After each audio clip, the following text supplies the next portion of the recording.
დაბა სურამში მოვინახულეთ კულტურის სახლი, რომელსაც სრულად ჩაუტარდა რეაბილიტაცია.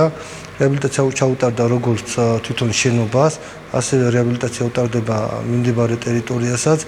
ამ ეტაპზეც მიმდინარეობს სამუშაოები, სადაც ეწყობა სკვერი, სადაც განთავსებული იქნება როგორც საბავშვო ატრაქციონები, ასევე თვითონ ჩვენ მოსახლეობასაც შესაძლებლობა ექნებათ, რომ დაისვენონ.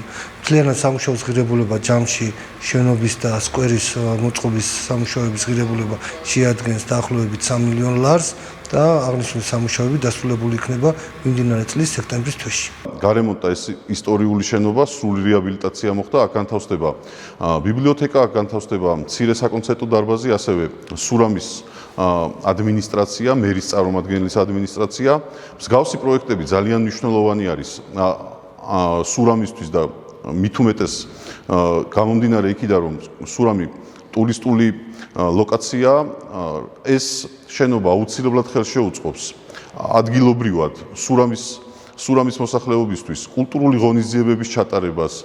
აქ მოეწყობა სხვადასხვა კულტურული ღონისძიებები, რომლებიც მიმართული იქნება მოსახლეობის და ახალგაზრდების ჩართულობისკენ.